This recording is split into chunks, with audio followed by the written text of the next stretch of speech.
Major Singh कसैल। Hello. हाँ जी, hello, बोलिए। ये टेबल पे ये सरकार बात, आप टेबल की बात कर रहे हैं तो टेबल से सरकार बात करना चाहती है तो टेबल पे तो जवाब ही नहीं दे पाती। ये हमारे सवाल का ये जवाब ही नहीं दे पाती। ये सरकार जो है ये जवाब दें तब हम बात करें ना। हम एक भी उत्तर तोमर जी, पीयूष गोयल जी दे पाए, अहमद जी दे पाए? एक भी जवाब नहीं। निरुत्तर होकर प्रधानमंत्री जी को जाके कहते हैं कि सरदार जी जवाब ही ऐसे करते, सवाल ही ऐसे करते हैं कि हम जवाब नहीं दे पाते। दूसरी बात, ये प्रधानमंत्री जी कह रहे हैं कि जे हम सेना नहीं लेना चाहते, जे विरोधी धਿਰ को सेना दे दो, तो हम कहते हैं कि विरोधी धਿਰ को सेना देना चाहिए कि उनने 1990-91 में नरसिम्हा राव प्रधानमंत्री थे, वित्त मंत्री थे मनमोहन सिंह, वो ये कानून लाए थे लेकिन उनने लागू नहीं कर पाए वो। उसके बाद वाजपेयी जी आए, वो भी ज़मीन से जुड़े हुए लोग थे, वाजपेयी और मनमोहन सिंह, वो नहीं कर पाए। तो ये तो ज़मीन से 10 फुट ऊंचे उड़ रहे हैं, ऊंचे उड़ रहे हैं, इसलिए इन्हें लागू कर दिए। इनको मालूम ही नहीं है। बात सुन ले मेरी, बात सुन लो हमारी, ये नेता भी सुन लें। इनने समझा कि हमने नोटबंदी करी, कोई बोला नहीं, हमने GST करी, कोई बोला नहीं, हमने रेल बेच दी, कोई बोला नहीं, हमने हवाई अड्डे अडानी को दे दिए, कोई बोला नहीं, LIC बेच दी, कोई बोला नहीं, BSN बोल दिया, कोई बोला नहीं। अब सरदारों भारत की, हिंदुस्तान की नहीं, भारत की खेती भी बेच दें तो कोई बात नहीं है।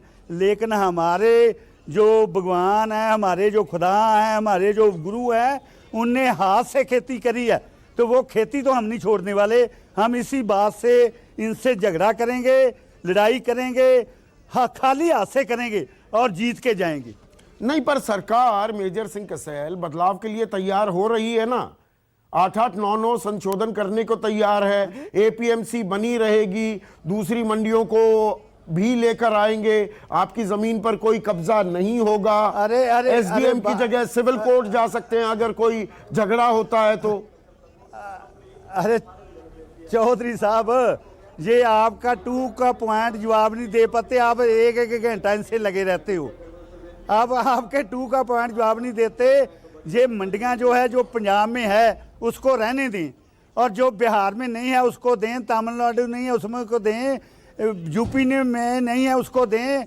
ये मध्य प्रदेश के किसान आके रो रहे हैं कि रिलायंस ने बाहर से 700 रुपये को मक्की मंगा ली, लेकिन MSP जो 1870 रुपये 60 रुपये उससे नहीं खरीदी। 1260 से हमारा सौदा हो गया, लेकिन जब 1260 से इन्हें हिसाब लगाया कि मक्खी तो हमें 700 बाहर से पड़ रही है, हम किसानों से खो खरीदें, तो बाद में मध्य प्रदेश से इन्हें 800 को मक्की खरीदी।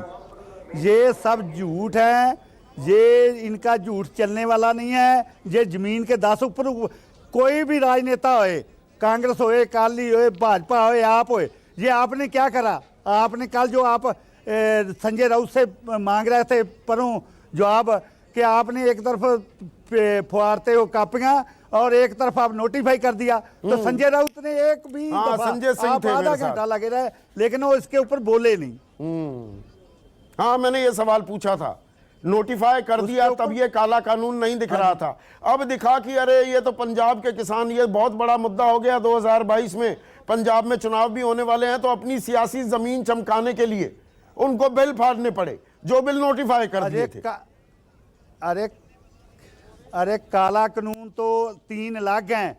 ये काला कानून पास करके आप ये MSP की मांग हम करते हैं, सारे हिंदुस्तान को MSP दिलाएंगे, कानून बनवा के छोड़ेंगे इनसे, ऐसे नहीं छोड़ेंगे इनको।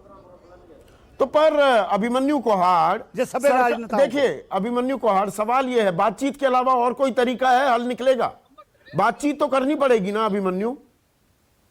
देखिए संदीप जी, हमारी तरफ से बातचीत के लिए दरवाजे हमेशा खुले हैं, लेकिन आप सरकार का रुख देखिए। एक बार हम सरकार के रुख पे बात कर लें।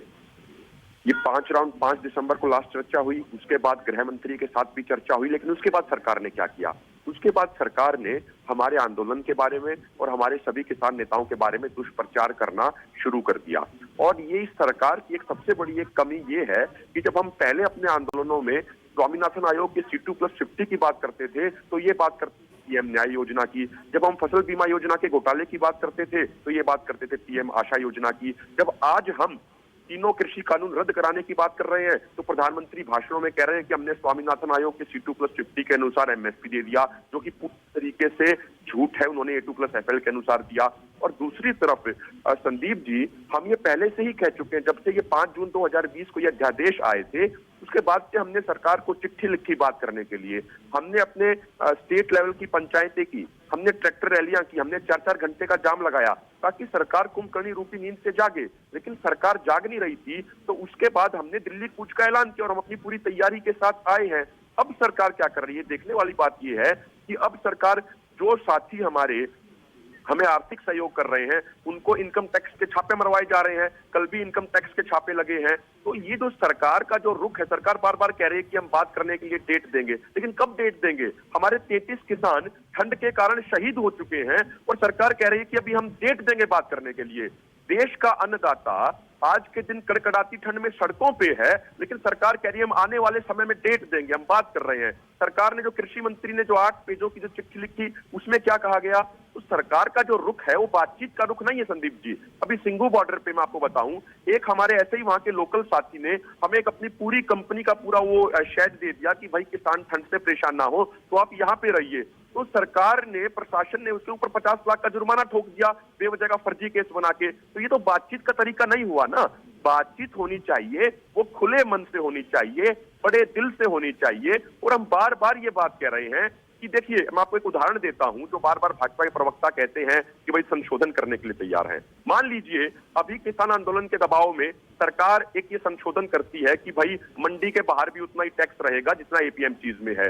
तो बाद में क्या होगा? जब आंदोलन खत्म हो जाएगा तो कैबिनेट फैसला लेगी और दोबारा से वो टैक्स कम कर देगी। जिस तरीके से जीएसटी की टैक्स रेट कभी भी बदल दी जाती है तो सरकार का बाएं हाथ का खेल होगा। तो आंदोलन को बनाने में बहुत समय लगता है, बहुत संसाधन लगते हैं। तो इतना आसान नहीं होता कि हम दोबारा से आंदोलन